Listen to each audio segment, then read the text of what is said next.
दोस्तों, स्वागत है आपका कॉन्सेप्ट स्कूल में।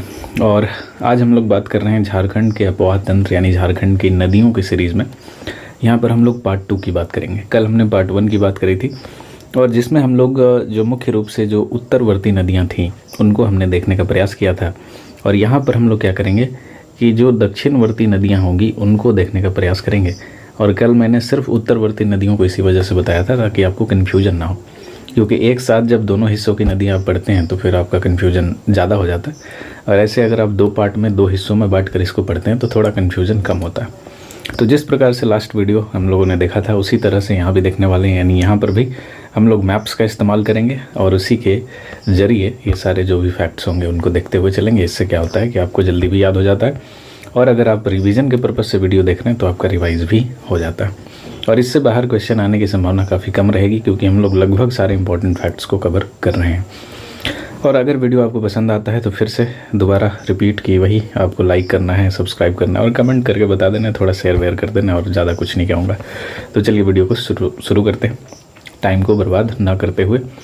तो देखिए, कल हमने जो उत्तरवर्ती नदियों को देखा था उसको अगर थोड़ा सा रिवाइज़ करने का प्रयास करें तो यहाँ पे हमने देखा था कि इस लोकेशन से सोन नदी बहती हुई जा रही थी। यहाँ से हमने देखा था कि इस तरह से उत्तरी कोयल नदी आकर सोन नदी में आके मिल रही थी। फिर हमने कुछ नदियों को यहाँ से पुनपुन को निकलते देखा था, फिर फल्गु को देखा था। इस तरह से एग्जैक्ट लोकेशन नहीं है लेकिन मैं आपको रिवाइज़ करवा रहा हूँ। और ये हमने यहाँ पे गंगा नदी को बहते हुए देखा था। इस प्रकार से कुछ और नदियाँ जिसमें सकरी वकरी नदी को हमने यहाँ से बहते हुए देखा था, जो आगे चल के या तो गंगा में मुहाना बना रही थी या फिर गंगा के जो ताल क्षेत्र है वहाँ पे ये नदियाँ विलुप्त हो रही थी। उसी प्रकार से हमने उत्तरी कोयल नदी की कुछ सहायक नदियों को देखा था, जिसमें एक औरंगा नदी थी और एक अमानत नदी थी। इस तरह से हमने कुछ नदियों को देखा है। तो ये सारी जितनी भी नदियां हमने देखा था वो उत्तरवर्ती नदियां थी। अब हम लोग यहाँ पर दक्षिण और जो पूरब की तरफ बहने वाली नदियां हैं उनको देखने वाले हैं। तो इसमें आपको मैंने बताया था कि इस प्रकार से यहाँ पर जो छोटा नागपुर पठार है वो झारखंड के पूरे एरिया में फैला हुआ है और इसमें अपभ्रंश अपर्दन के फलस्वरूप क्या हुआ है कि खाई बन गया है, गड्ढे बन गए हैं और इन्हीं गड्ढों के जरिए इन नदियों का डायरेक्शन तय होता है, यानी जिधर ढलान इनको मिलेगा नदियाँ उधर चली जाएंगी। तो इस क्षेत्र में हमने जिन नदियों को देखा था इनका ढलान उत्तर की तरफ था और यहाँ पे जो हम लोग देखने वाले हैं अभी इनका ढलान जो है वो मैक्सिमम या तो दक्षिण की तरफ होगा या फिर पूरब की तरफ होगा। तो इसमें सबसे ज़्यादा इम्पोर्टेंट जो नदी है वो हो जाती है दामोदर नदी। ठीक है, दामोदर नदी जो है ये मोस्ट इम्पॉर्टेंट नदी हो जाती है दक्षिणवर्ती या फिर आप कह सकते हैं पूरब की तरफ बहने वाली नदियों में। इसके अलावा सेकंड इम्पॉर्टेंट है स्वर्णरेखा नदी। फिर हम लोग दक्षिणी कोयल को देखेंगे जो ज़्यादा इम्पॉर्टेंट हो जाती है। फिर उसके बाद एक शंख नदी है और मयूराक्षी नदी है। इसके बाद एक बराकर नदी है जो कि दामोदर की ही सहायक नदी है। तो ये सारी कुछ नदियाँ हो जाएंगी। इसके अलावा भी कई छोटी छोटी नदियाँ हैं लेकिन ये ज़्यादा प्रमुख नदियाँ हैं। तो शुरुआत हमारी हो रही है दामोदर नदी से। तो आइए देखते हैं दामोदर नदी के बारे में। तो देखिए, दामोदर नदी की अगर बात करें तो सबसे पहला बात कि ये निकलती कहाँ से है। तो जिस प्रकार से आप लोग मैप देखेंगे ये वाला जो क्षेत्र है ये क्षेत्र है लातेहार। ठीक, ये जो ज़िला है ये कौन सा ज़िला है तो ये है लातेहार ज़िला। और लातेहार ज़िला में एक क्षेत्र है जिसका नाम है टोरी। ठीक है, टोरी। इसी टोरी नामक स्थान से ये दामोदर नदी निकलती है, जिस प्रकार आप मैप में देख भी रहे हैं। और ये आगे चल के जो गंगा की एक सहायक नदी है, आपको पता है कि गंगा आगे चल के क्या करती है, बांग्लादेश में घुसती है और बांग्लादेश में घुसने के बाद ये बंगाल की खाड़ी की तरफ बहने लगती है ब्रह्मपुत्रा के साथ। वहीं पर यहाँ पर एक हुगली नदी है जो गंगा नदी से ही, मतलब गंगा नदी के एक शाखा के रूप में ही बहती है और आगे चल के इधर ज्वाइन करती है। तो ये दामोदर नदी जाके इसी हुगली नदी में मिल जाती है। तो ये पॉइंट आपको ध्यान रखना है। ये गंगा है, याद रखने के लिए यहाँ पर बना दे रहा हूँ। ये हुगली है वेस्ट बंगाल के क्षेत्र में और ये है दामोदर जो जाके यहाँ पे हुगली में मिल रही है। तो इस प्रकार से इसका प्रवाह है। इसके अलावा अगर इसकी नदियों में बात करें तो इसकी लंबाई की अगर बात करें तो इसकी लंबाई झारखंड के क्षेत्र में कितना है यही हमको देखना है। तो झारखंड के क्षेत्र में इसकी लंबाई है 290 किलोमीटर, लगभग 300 किलोमीटर के आसपास में इसकी लंबाई है। अपवाह क्षेत्र थोड़ा मोड़ा देख सकते हैं, ज़्यादा काम का तो नहीं है। 12,800 किलोमीटर स्क्वायर जो है ये इसका अपवाह क्षेत्र है। इतना अपवाह क्षेत्र को कवर करती है दामोदर नदी। इसके अलावा अगर हम लोग दामोदर नदी की बात करें तो दामोदर नदी की कई सहायक नदियां हैं, जिनमें सबसे प्रमुख जो नदी है वो है बराकर नदी। ठीक है, बराकर नदी के अलावा कुछ छोटी नदियां हैं जिसमें आपको दिखेंगी बोकारो नदी, यहाँ पे बना दे रहा हूँ। ठीक है, बोकारो नदी। इसके अलावा एक कोनार है, कोनार डैम भी उस पर मिलता है। चलिए यहाँ पे बना दे रहा हूँ कोनार, ठीक है। उसके अलावा भेड़ा है, आप जानते हैं रामगढ़ के क्षेत्र में भेड़ा नदी यहाँ पर मिलेगी। इसके अलावा और भी कई छोटी छोटी नदियाँ हैं जिसमें से ये प्रमुख हैं, ठीक है। और इसके अगर अपवाह क्षेत्र की बात करें तो जैसा आपकी डायरेक्शन देख रहे होंगे, समझ में आपको आ रहा होगा कि देखिए लातेहार में ये कवर कर रही है। इसके अलावा आपको लोहरदगा में भी दिखाई दे रही है। साथ ही ये वाला जो क्षेत्र है रांची का है, रांची में दिखाई दे रही है, प्लस हजारीबाग में आपको दिखाई दे रही है। इसके अलावा जो बोकारो, धनबाद और रामगढ़ का क्षेत्र है, ये सभी जगह पर लगभग मतलब जो भी ज़िले इसके आसपास है वहाँ पर आपको दिखाई दे रहा है। थोड़ा मोड़ा गिरिडीह भी कवर हो जाता है इसमें, ठीक है। तो इसको याद रखिएगा, इसका अपवाह क्षेत्र इस मैप से क्लियर हो रहा होगा आपको।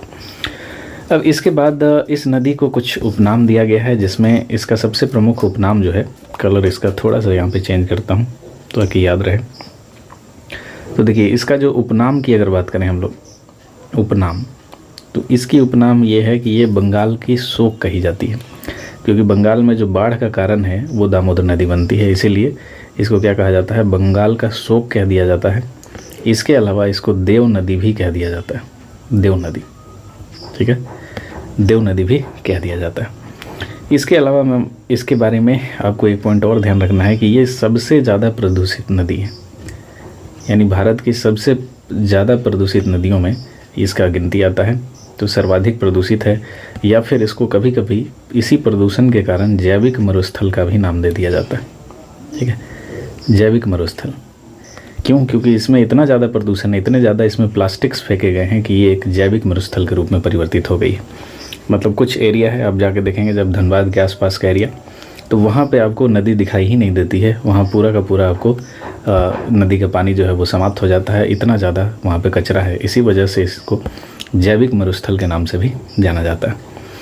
इसके अलावा आगे हम लोग बात करें तो झारखंड की सबसे बड़ी और सबसे लंबी नदी में इसकी गिनती है, आप जानते ही होंगे, ठीक है। तो झारखंड की सबसे लंबी नदी है, ये आपको पता ही है, लंबी और बड़ी दोनों है।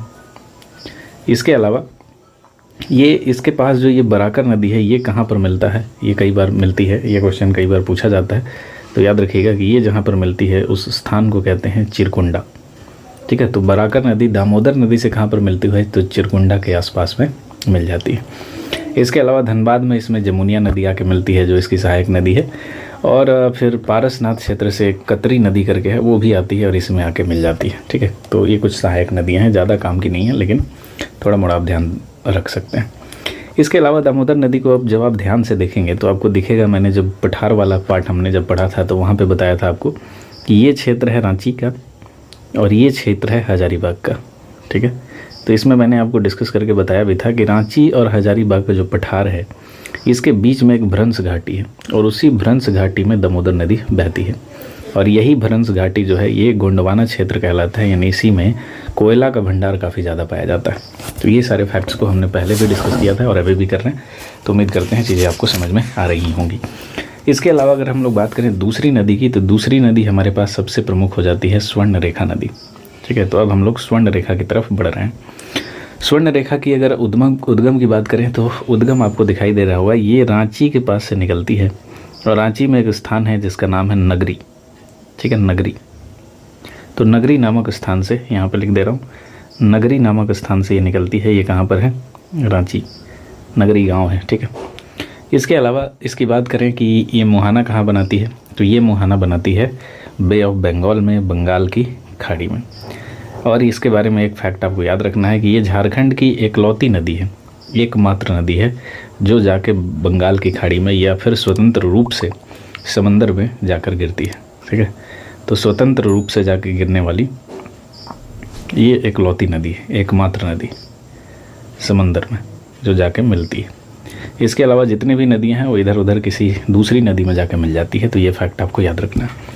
तीसरा जो पॉइंट है इसकी लंबाई को लेकर है, तो इसकी लंबाई है कुल मिला के है 470 किलोमीटर के आसपास, ठीक है, 470 किलोमीटर के आसपास लंबाई है, ज़्यादा इस पर ध्यान नहीं देना है। इसकी कुछ सहायक नदियाँ हैं जिसमें सबसे इम्पॉर्टेंट जो नदी है वो है खरकई नदी। जैसे आपसे एक क्वेश्चन पूछा जाता है कि जमशेदपुर जो है वो किस नदी के किनारे है, तो आप पढ़ेंगे कि स्वर्ण रेखा नदी और खरकई नदी के किनारे है, तो इसको आपको ध्यान रखना है। इसके अलावा इसकी सहायक नदियों में एक राढ़ू नदी है, राढ़ू करके।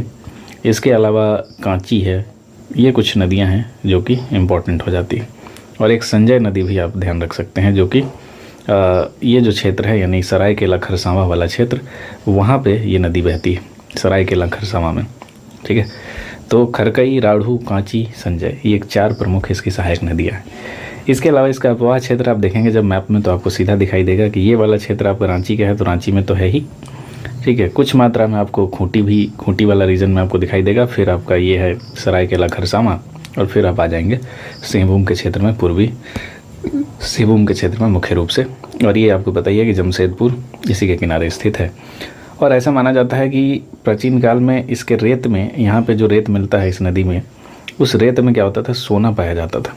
ठीक है, और जब आप इतिहास पढ़ते हैं तो वहाँ पे आपको दिखाई देता है कि जहांगीर जो है इसी सोने को निकालने का काफ़ी ज़्यादा प्रयास कर रहा था, और इसी प्रयास के लिए वो बार बार झारखंड पर आक्रमण करना चाहता था या झारखंड को अपने कब्जे में लेना चाहता था। तो ये रेत में सोना के लिए काफ़ी फेमस थी, इसी वजह से इसको स्वर्ण रेखा नदी के नाम से जानी जाती है। और ये जब यहाँ से बाहर निकलती है तो ये एंटर कर जाती है कहाँ पर, तो उड़ीसा में एंटर करेगी। ठीक है, यहाँ पे आप देख सकते हैं ये वाला क्षेत्र जो है, यहाँ पे ये उड़ीसा के क्षेत्र में एंटर करेगी, और उड़ीसा में ही बहते हुए ये जाके आगे चल के बंगाल की खाड़ी में गिर जाती है। इसके अलावा इस पर कुछ जलप्रपातों का निर्माण होता है, जैसे आप हुंडरू जलप्रपात देखेंगे तो वो इसी के ऊपर निर्मित है। ठीक है, और इसके अलावा जो राढ़ू नदी है यहाँ पे जो हमने देखा था इसकी सहायक नदी है, इस पे एक जलप्रपात है जिसका नाम है जोन्हा जलप्रपात। ठीक है, जोन्हा, और ये कहाँ पर है, तो ये रांची में ही है। तो जोन्हा जलप्रपात इसके ऊपर है, और हुंडरू जो है ये स्वर्ण रेखा नदी के ऊपर है। और जोन्हा को ही गौतम धारा भी कई बार कह दिया जाता है, तो ये आपने देखा होगा या पढ़ा भी होगा। इसके अलावा कांची नदी पर जो है, जो इसी की सहायक नदी है, यहाँ पे है दसम जलप्रपात, दसम, तो ये भी स्वर्ण रेखा की सहायक नदी पर है, तो दसम जलप्रपात कांची नदी के ऊपर है। इसके अलावा जो ये कहने का मतलब जो स्वर्ण रेखा नदी है, इसका जो मुख्य रूप से आप देखेंगे कि झारखंड के 3 जिलों में इसका विस्तार आपको देखने को मिलता है, थोड़ा मोड़ा खूंटी के क्षेत्र में मिलता है। इसके बाद ये स्वतंत्र रूप से गिरने वाली समंदर में एकमात्र नदी हो जाएगी। इतना ही फैक्ट है जो काम का है। आगे बढ़ते हैं और अगला हम लोग बात कर रहे हैं बराकर नदी की, जो कि आपको यहाँ पर दिखाई दे रहा है। तो बराकर नदी के बारे में सबसे पहले तो हमने देख लिया कि किसकी सहायक नदी है, तो आप कहेंगे कि दामोदर की सहायक नदी है, इसमें कोई दिक्कत नहीं है। तो ये दामोदर की सहायक हो गई, ये तो पहला बात हो गया। दूसरा बात क्या है, तो दूसरा बात ये है कि इसका उद्गम कहाँ से होता है। तो इसका उद्गम जब आप देखेंगे यहाँ पे ध्यान से, तो ये रीजन है हजारीबाग का, यानी ये हजारीबाग के पठार से निकलती है। ठीक है, तो हजारीबाग के पठार से इसका उद्गम है, जो हमने पढ़ा भी था पठार वाला रीजन में, सॉरी पठार वाला वीडियो में। इसके अलावा मुहाना कहाँ बनाती है, तो ये दामोदर में बनाती है, क्लियर है। इसकी लंबाई पे नहीं जाते हैं। इसका अपवाह क्षेत्र जब आप देखेंगे ध्यान से तो आपको दिखेगा कि ये आपका क्या हो गया, तो बराकर नदी का सबसे पहला आपको दिखाई दिया हजारीबाग के क्षेत्र में, फिर आपको दिखाई दे रहा है कि कोडरमा के क्षेत्र में, फिर आपको दिखाई दे रहा है गिरिडीह के क्षेत्र में, फिर आपको दिखाई दे रहा है धनबाद के क्षेत्र में। यानी 4 जिलों में मुख्य रूप से इसका प्रवाह जो है आपको दिखाई दे रहा है। इसके अलावा आप जानते होंगे कि इस नदी का उल्लेख जो है आपको बौद्ध और जैन साहित्यों में भी काफ़ी ज़्यादा मिलता है। ठीक है, तो बौद्ध और जब जैन साहित्य में देखेंगे तो इस नदी का नाम जो है मिलता है। क्यों मिलता है, क्योंकि आप देख रहे हैं कि गिरिडीह से होकर जा रही है, और गिरिडीह जो है वो जैन और बौद्ध दोनों का ही केंद्र रहा है, तो इस वजह से आपको बौद्ध और जैन साहित्यों में इसकी जानकारी मिलती है। इसके अलावा गिरिडीह में जैन मंदिर है, वो इसी के तट पर है, तो ये भी याद रख सकते हैं आपके गिरिडीह में जो जैन मंदिर है वो इसी के तट पर है। ठीक है, जैन मंदिर। इसके अलावा मैथन के पास एक कल्याणेश्वरी मंदिर है, कल्याणेश्वरी, तो वो भी इसी के किनारे है। ठीक है, कल्याणेश्वरी, तो वो भी किसके किनारे है, तो बराकर नदी के ही किनारे हैं। ठीक है, इसके अलावा भी कुछ फैक्ट्स हैं। अगर आपको एक फैक्ट यहाँ पे मैं छोड़ रहा हूँ जानबूझकर, अगर आपको याद है कि एक डैम इसके ऊपर उपस्थित है, तो अगर वो आप कमेंट सेक्शन में जाके बता सकते हैं। तो बराकर नदी के बारे में इतना ही इम्पोर्टेंट फैक्ट था। अब हम लोग बात करें थोड़ा सा दक्षिणी कोयल नदी की। ठीक है, तो दक्षिणी कोयल नदी के बारे में जब हम जानने का प्रयास करेंगे तो सबसे पहले जानेंगे कि ये निकलती कहाँ से है। तो ऐसा कहा जाता है कि दक्षिणी कोयल और जो स्वर्ण रेखा नदी है, इसका लगभग जो उद्गम क्षेत्र है वो आसपास ही है। यहाँ पे मैप में थोड़ा सा एग्जैक्ट नहीं दिखाया गया, लेकिन आपको ध्यान रखना है कि दोनों को आसपास ही माना जाता है। ऐसा कहा जाता है कि जो नगरी क्षेत्र है वहीं से ये भी निकलती है, नगरी जो गांव है रांची में वहीं से निकलती है। इसके अलावा ये मिलती कहाँ है, तो आगे चल के ये जो शंख नदी आपको दिखाई दे रही है, ये आगे बढ़ती हुई इस तरह से बढ़ते चली जाती है और दक्षिणी कोयल नदी आके इसी शंख नदी में मिल जाती है। ठीक है, तो इसका मुहाना कहाँ है? तो मुहाना है शंख नदी में। तो शंख नदी में ये आगे चल के क्या होगी? मिलेगी। इसके अलावा इसकी सहायक नदियों में एक प्रमुख नदी है कारो नदी। ठीक है, कारो नदी, और एक छोटी और है उसरी नदी। तो कारो और उसरी याद कर सकते हैं। इसके अलावा इसका अपवाह क्षेत्र आप देखेंगे तो आपको यहाँ पर दिखाई देगा कि रांची वाला क्षेत्र है, खूंटी वाला क्षेत्र है, थोड़ा गुमला वाला क्षेत्र भी है। इसके अलावा पश्चिमी सिंहभूम का क्षेत्र है। तो ये सारा क्षेत्र जो है इसके अपवाह क्षेत्र का मतलब इसका जो अपवाह क्षेत्र है वो आपको दिखाई दे रहा है। तो दक्षिणी कोयल नदी के बारे में इतना ही है। अब हम लोग यहीं पर बात कर लेते हैं थोड़ा सा शंख नदी के बारे में। तो शंख नदी जैसा कि आपको दिखाई दे रहा होगा, ये कहाँ से निकल रही है? तो इसका उद्गम आपको दिखाई दे रहा है कि ये गुमला से निकल रही। ठीक है, उद्गम कहाँ से? गुमला से। इसके अलावा इस नदी के बारे में एक इम्पॉर्टेंट बात यह है कि ये मुहाना कहाँ बनाती है? तो ये दक्षिणी कोयल में बनाती है। ठीक है, यानी ये दोनों नदियाँ एक दूसरे में मिल जाती हैं और आगे बढ़ जाती है। ठीक है, इसके अलावा इसका अपवाह क्षेत्र भी विशेषकर आप देखेंगे तो गुमला और सिमडेगा के क्षेत्र में दिखाई देगा। तो अपवाह क्षेत्र भी यहाँ पे मैप से आप समझ पा रहे होंगे, तो ज़्यादा इसके बारे में बताने की ज़रूरत नहीं है। और इसके अलावा ध्यान ये रखना है कि इसी नदी के किनारे आपको गुमला में एक जलप्रपात दिखेगा और उसका नाम है सदनी घाघ जलप्रपात। तो सदनी घाघ जो जलप्रपात दिखेगा वो किस नदी पर दिखेगा? तो वो शंख नदी पर ही दिखाई देगा। ठीक है, तो इतना ही है आपके शंख नदी के बारे में। अब हम लोग चलते हैं थोड़ा मयूराक्षी नदी के बारे में जानकारी लेते हैं। तो देखिए, मयूराक्षी नदी का जब आप डायरेक्शन देखेंगे तो आपको यहाँ पर दिखाई देगा कि ये नदी जो है ये कहाँ से निकलती है। सॉरी, यहाँ पे ये थोड़ा सा मैप का जो डायरेक्शन है वो उल्टा हो गया। ठीक है, यहाँ पे मैप का जो डायरेक्शन है वो बिल्कुल उल्टा है। ये इस साइड में इस तरह से बहती हुई जाती है ऐसे। ठीक है, ये एरो उल्टा हो गया। तो इसका उद्गम आपको दिखाई देगा देवघर से। ठीक है, उद्गम कहाँ से दिखाई देगा? देवघर से। देवघर में एक पहाड़ी है, आप जानते भी होंगे, त्रिकुट पहाड़ी। ठीक है, त्रिकुट पहाड़ी। तो इसी क्षेत्र से इसका जो उद्गम है वो होता है। इसके अलावा ये आगे चल के मुहाना कहाँ बनाती है? तो आपको ध्यान रखना है कि ये हुगली नदी में जाके मिल जाती है। जो हमने यहाँ पर बनाया है, चलिए इसको मिला देते हैं लाके। इस तरह से आके ये हुगली नदी में मिल जाती है। ठीक है, मुहाना बनाएगी। इसके अलावा इसके अगर अपवाह क्षेत्र की बात करें तो आप देख लेंगे कि देवघर है। देवघर के अलावा आपको दुमका में दिखाई देगा, यहाँ से ऐसे निकलेगी। तो ये देवघर है, ये दुमका है, ये गोड्डा है, ये थोड़ा मोड़ा यहाँ पे साहेबगंज है, और हल्का फुल्का हो सकता है पाकुड़ के क्षेत्र में भी इसका अपवाह क्षेत्र दिखाई दे। लेकिन मेनली यही चार है, देवघर, दुमका, गोड्डा और साहेबगंज। तो ये चार क्षेत्रों में बहती हुई आगे बढ़ जाती है। ठीक है, और इसके बारे में एक आपको पॉइंट याद रखना है, ये एकमात्र नौका गम्य नदी है। यानी नौका चला सकते हैं आप, क्योंकि ये क्या है, फ्लैट नदी है, इसमें ज़्यादा कंकड़ पत्थर नहीं है। तो ये एकमात्र नौका गम्य नदी है, ये आपको याद रखना है। इसके अलावा दुमका में एक इसके ऊपर डैम बनाया गया है। आप अगर चाहें तो उस डैम को कमेंट सेक्शन में बता सकते हैं कि उस डैम का क्या नाम है, और वो कनाडा के सहयोग से बनाया गया है। मैं आपको हिंट दे रहा हूँ, आप चाहें तो बता सकते हैं। तो इतना हो गया, इतनी सारी नदियाँ हम लोगों ने देख लिया। तो ये कुछ प्रमुख नदियाँ थी। इसके अलावा कुछ छोटी नदियाँ हैं, उनको भी हम लोग यहाँ पर देखने का प्रयास करते हैं। तो इनमें एक नदी है अजय नदी, अजय। ठीक है, अजय नदी। तो अजय नदी जो है ये मुंगेर से निकलती है, पहली बात याद रखिएगा, मुंगेर से। कहीं कहीं पर दिखेगा आपको कि जमुई से निकलती हुई दिखाई देगी। ठीक है, तो जमुई से ही मान के चलिए, मुंगेर को छोड़िए, क्योंकि पहले जमुई मुंगेर के अंतर्गत था तो हो सकता है इसलिए दे रहा हूँ। अभी जमुई से निकलती है अजय नदी। उसके बाद ये मुहाना कहाँ बनाती है? तो पश्चिम बंगाल में एक नदी है भागीरथी नदी। ठीक है, क्योंकि आप जब गंगा के बारे में पढ़ेंगे तो आप जानते होंगे ये गंगा जैसे बंगाल में एंटर करती है, वेस्ट बंगाल में, तो ये दो भागों में बढ़ जाती है इस तरह से। और ये ऊपर वाली जो शाखा है वो हो जाती है भागीरथी नदी कहलाती है, और नीचे वाला जो है ये हुगली नदी कहलाती है। ठीक है, तो ये जो भागीरथी वाला हिस्सा है इसी में जाकर ये अजय नदी मिल जाती है, इसको ध्यान रखना। इसके अलावा इसका अपवाह क्षेत्र जब झारखंड के क्षेत्र में आप देखेंगे तो आपको ऊपर वाला रीजन में दिखाई देगा। यानी यहाँ पर ये देवघर, दुमका और जो जामताड़ा वाला क्षेत्र है, इन क्षेत्रों में आपको दिखाई देगा। ठीक है, तो याद रखिएगा, देवघर से एंटर करती हुई हल्का फुल्का दुमका को टच करते हुए और जामताड़ा होते हुए ये बाहर निकल जाती है। ठीक है, तो इतना ही है, इसके बारे में ज़्यादा कुछ नहीं। इसकी सहायक नदियों में एक फेमस है, अगर चाहें तो याद रख सकते हैं, पथरो नदी अजय की सहायक नदी में फेमस है। इसके अलावा गुमानी नदी की बात करें, चलिए मैप में थोड़ा ऊपर देखते हैं यहाँ पर।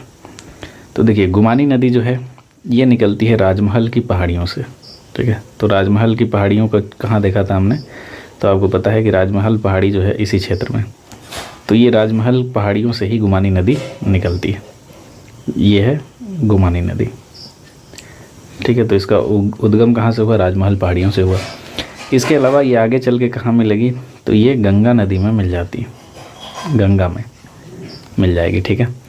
और साहेबगंज और गोड्डा वाला जो क्षेत्र है मेनली ये गुमानी नदी का अपवाह क्षेत्र वाला रीजन है जो मैंने यहाँ पर दिखाया आपको। और इसकी सहायक नदी में एक ही है, बस ज़्यादा काम की तो नहीं है, देख लीजिए मेरल है, मेरल इसकी सहायक नदी। तो गुमानी नदी ये पूरब की तरफ बहने वाली नदी है। इसके अलावा बात करें एक ब्राह्मणी नदी की, तो ब्राह्मणी नदी देखिए दुमका से निकलती है। दुमका में एक है दुधवा पहाड़ी, इस तरह से निकलती है। यहाँ पे कौन सा पहाड़ी है, तो दुधवा पहाड़ी, दुधवा पहाड़ी। और यहाँ से कौन सी नदी निकली, तो ये है ब्राह्मणी नदी। और ये आगे चल के मिल जाती है हुगली में, ठीक है। हुगली नदी में ये ब्राह्मणी नदी मिल जाती है। तो इसके बारे में थोड़ा सा याद रखिएगा। और ये दुमका, इसके अलावा हल्का फुल्का आपको इस तरह से ये थोड़ा टेढ़ा मेढ़ा बहती है, मैंने यहाँ पर सीधा बना दिया। तो गोड्डा पाकुड़ के क्षेत्र से बहते हुए इस तरह से आके यहाँ पर मिलती है, ठीक है। तो ध्यान रखिएगा, अपवाह क्षेत्र ऐसे कम ही पूछा जाता है, लेकिन फिर भी थोड़ा सा आप देख सकते हैं। उसी प्रकार से एक बांसलोई नदी है, तो बांसलोई नदी आपको यहाँ पे दिखेगी, यानी गोड्डा के क्षेत्र में, ठीक है। तो गोड्डा के क्षेत्र में दिखेगी और ये इस तरह से बहती है, इधर बहती है ऐसे, ठीक है। यहाँ पे उल्टा बना दिया थोड़ा, इसको रुकिए, हाँ। तो अब रेड कर लेते हैं इसको। तो ये गोड्डा है, तो यहाँ पे इस तरह से जाके वो गंगा नदी में मिलती है। तो यहाँ पे है बांसलोई नदी, तो इसका बस लोकेशन आप ध्यान रखिए। और गंगा नदी में जाके मिल जाती है, गोड्डा के क्षेत्र से इसका जो उद्गम है वो आपको दिखाई दे रहा है कि होता है। तो इस प्रकार से जो भी प्रमुख नदियाँ थी उनको हम लोगों ने यहाँ पर मैप के जरिए देख लिया है। इससे बाहर क्वेश्चन आने की संभावना जो है वो कम है। कांची नदी जो हमने यहाँ पर नीचे में देखा था, जो स्वर्ण रेखा की सहायक नदी है, ये भी रांची से ही निकलती है, तो इसमें ज़्यादा कुछ था नहीं। इसके अलावा एक छोटी सी नदी है रोरो नदी। देखिए पश्चिमी सिंहभूम में हमने कम नदियों को देखा है, तो यहाँ पे एक नदी है रोरो नदी, तो इसको ध्यान रख सकते हैं कि रोरो नदी कहाँ बनती है, तो ये आपको पश्चिमी सिंहभूम में दिखाई देगी। इसके अलावा और कोई नदी नहीं है जो झारखंड में बहती है। छोटी छोटी नदियाँ तो बहुत सारी है, लेकिन उनको जानने का कोई ज़रूरत नहीं है, वहाँ से क्वेश्चंस बहुत कम बनते हैं। तो चलिए, अगर आपको वीडियो पसंद आता है तो वीडियो को लाइक कीजिएगा, चैनल को सब्सक्राइब कीजिएगा और थोड़ा अपने दोस्तों तक शेयर कीजिएगा, कमेंट करके ज़रूर बताइएगा। मिलते हैं अगले वीडियो में। Thank you so much.